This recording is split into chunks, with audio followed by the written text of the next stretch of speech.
So welcome to the next class. Since in the last class we learned how to open Microsoft Word and its different techniques how we can do and this opening thing. Now we are here in Microsoft Word and you can see the interface here, and this interface is divided basically into different sections. And before actually starting Microsoft Word we should first of all introduce these sections so that the students for the next time when we say status bar, so they shouldn't be confused whether this is the status bar or this is the status bar or this is the status bar. So these things have names. And on the top most section, it's called the title bar. On the title bar, we can see the title, the name of the file, and it's saying the application name. On the right hand of this, it's basically telling you that there are ribbon display options. These things are called ribbons or tabs. If you click these things, it will say auto hide ribbon. If you click auto hide, it will automatically hide the ribbon, and if you go back and click there, it will show it again. The second option says show tabs. It will not show you the sub options, but only the tabs. And when you click a tab, it will then show you the options. The third one, it says that show tabs and commands. It means that the tabs and the commands, all of them, they will be shown all together. So it depends on your requirement. If you want to see them all, auto hide them, or the whatever way you want to use them, you can use them. So I will for my convenience, I will say show tabs and commands so we can see all the tabs and commands all the time. Then we have here a control center which says if you want to minimize this window, it can be minimized. If you want to restore it, you can restore it and maximize it again. And the third one is the close button. If you want to close it, you can close it. These things, they have shortcuts, and I'll go to the shortcuts in a bit detail, but not now. But for the simplicity of the time, we can say that Windows D is the minimize window, and this is not for a single window, it's for all windows that are open in the interface. And then we have here the store thing. It doesn't have a very good shortcut, but we can create one, which I'll tell you later on. And then we have the close button. If you click the close button, it will ask you that you have made certain changes to this document. So do you want to save those changes or do not save those changes or cancel this action of closing? So I would say that I'm going to close it, cancel it. I'm not going to close the document, so cancel it. The after this, we can see that in the bottom of these command groups, we can see there are small arrows over here. So they are giving us access to more features which cannot be accommodated in this section. For example, this section, it is basically for text formatting, a font formatting, a text formatting. But there are so many other options that we can use which we cannot find here because you cannot accommodate all of them in this tiny little place. So we have an arrow, it will show you all those options in greater detail, and even the advanced options which we will be discussing in our coming lectures. And after that, then we have the block area. This gray area, it is known as block area. It is basically, we cannot type anything here, but it is only if you want to zoom your document. So it basically occupies this space and it can show you a larger version of your document. Then on the right side, okay, there is an option here.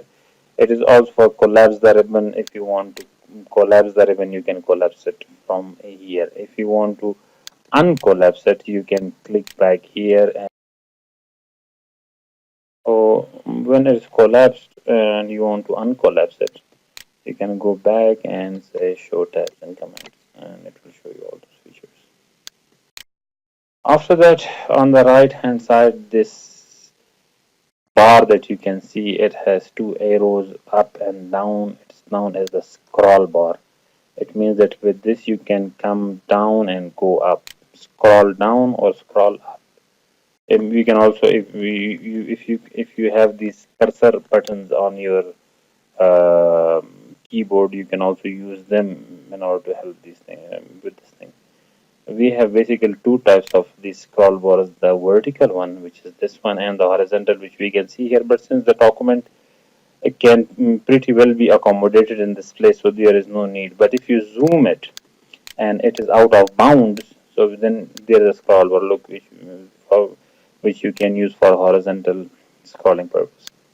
So it depends whether if it is needed, it will appear. If it is not needed, so it will not appear here. Then we have this gray area in the bottom of the screen. It says the status bar. It basically gives you a glimpse of information that how many pages your document has and how many words have you typed and a lot of other things. If you right click, like it can give you 100 other things, which we'll discuss sometime later. They are not very important, but if you want to learn them, it's good. These are the view options. Like for example, currently the document that you're working in, are you in a reading mood or you're reading this document? If you're reading, so you can click it to show you in a reading document which does not offer a lot of options for editing. You can still edit it, but it does not offer on the face of it. But still, the reading mode is basically for the purpose of reading. It can show you your document in a bookish manner. So guys, the other option that we can see here, it is the reading one. It is for the outline one, print layout. Sorry, like it will show you a layout in which you can see the way your document will be printed. And then we have the web layout. If you're going to make, which we will discuss this thing, if you are going to make your document into a web page or publish as a web page, this we will show you that what can be shown on a web page and what cannot be. These options will be discussed in a greater detail in the view and review sections. When we reach here, I'll show you. Then we have the zooming pan. If you click on the zoom, it will zoom it. If you click on the zoom out button, it will zoom it out. Now, since we understood that Microsoft Word is a word processing software, so it means that most of the work that we will be doing is attached or linked to Word because we are writing words and selecting and designing and searching and customizing and statusifying those words. So therefore, we have to write something in order to commit some operation. So let's do. In Microsoft Word, you can write, for example, this is our second lecture.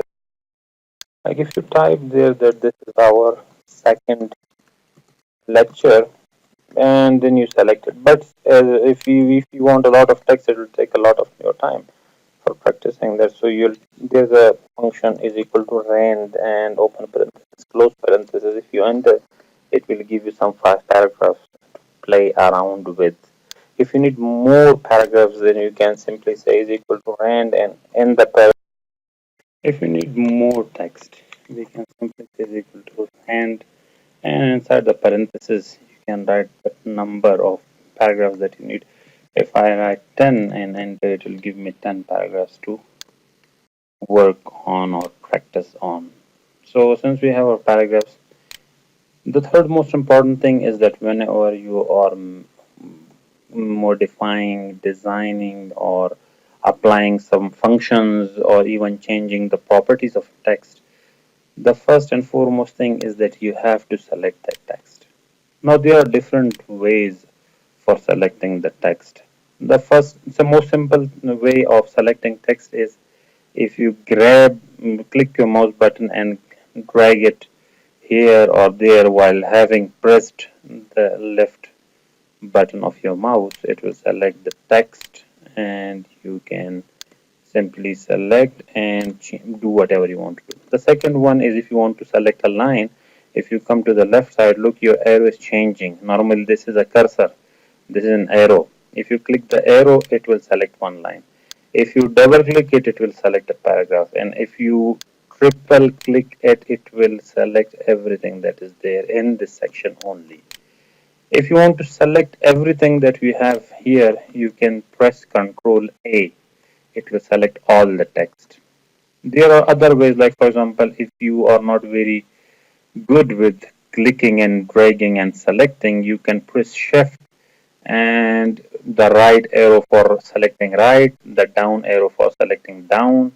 And similarly, if you're in the middle of the text and you want to select the text upside, so you can shift say and up. And similarly, you can select it with the left arrow, and you can select paragraphs and other things like that. There are certain other things as well. For example, if you double click on a word, it will select a word, only the word that you have clicked on. If you triple click, like you have double clicked and then a third class, that should be very quick. It will select the whole paragraph in which this word exists. It depends upon the choices that we select. Now, when you select it, Microsoft Word 2019, it gives you a tooltip over here, and it is a functional tool. And here you can see some basic features that we can, or basic functions that we can apply to our text, and we can change the properties of this text as well.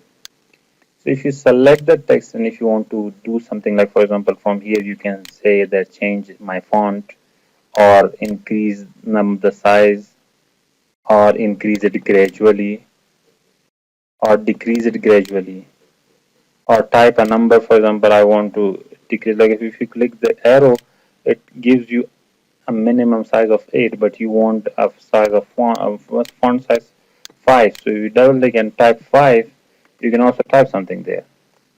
So there are different things that we can do with this thing. Now I will not discuss it in detail because we are going to discuss these things in greater detail here. So I'll select the text. Suppose I'm changing this paragraph. The first option is that if you want to change the font type, so you can click and say, okay, I like this font, so therefore it should change to this. Second thing is if you want to change the size of the font. So here we can say that, for example, I want to change it to 20. So everybody could read it very well. So here you are. If you want to change it gradually, increase the size of the font gradually, so you can click this button and it can gradually increase the size of the font. If you gradually want to decrease the size of the font, so it can decrease the size of the font. Similarly, if you want to make this font bold, you don't want to change the size, but you want to make it bold, so a person can understand that it is a more important section and should be focused on more comparatively to the rest of the font that we are currently looking at. So you can see that if I click this B button, it will bold it, embold it. If you want to italicize it, so you can click the italic button and it will italicize it. Italics are basically used for addresses and stuff that is just for reference basis. And technical writing section in the future lectures we'll be discussing something about writing applications and reports and other things. So in those we'll be using these tiny little things, and they will make a great deal of effect that we expect from them. And then there is an underline. If you want to underline this font in order to make it noticeable, so you can click underline. But if you want to make it double underline, depending on the situation, why are you underlining it? And then we have dotted lines and other lines. So in any sort of underlining, if you want to do, you can do it here. This option that we can see here, it is basically a strike through. A strike through is basically used to signify that this thing is not right, so the person should heed it or should be careful about it. If you click this, it will strike a line through the mid of this text, and it, in general cases, it means incorrect. Incorrect. In the grammar books, if you see, there's written a correct version of a sentence and incorrect version of a sentence. So the incorrect one is striked through, or stroke through. Then there is a subscript and a superscript. They are basically scientific uses of, like, for example, if you want to say that, okay, 2 raised to the power of 2. Now, if you cannot say that raised to the power of 2, it will look like 22. But if you select the second one and tell him, okay, and tell him that it is superscript, so it will go up and it will show you a superscript thing. Similarly, if you do other stuff, like for example, I want to say that the 23rd of January. Now, Microsoft Word, it has some built-in autocorrect features that understand that if there is an attached text after the number, it should be superscripted. But if it is not superscripted and you want to superscript some text, you can simply click that text. Like reading view, I want to superscript the view. So I can click the superscript thing and it will superscript it. Similarly, in chemistry, we can see that there is a subscript option. Like for example, if I say log x of 3, so I'll say log x, and then if I write 3, this 3 should not be here. This 3 should be under the x. So I'll say it should be subscripted. So it depends on that. There are several other options which we'll be discussing in our future lectures. Thank you for attending this class. See you in the next class.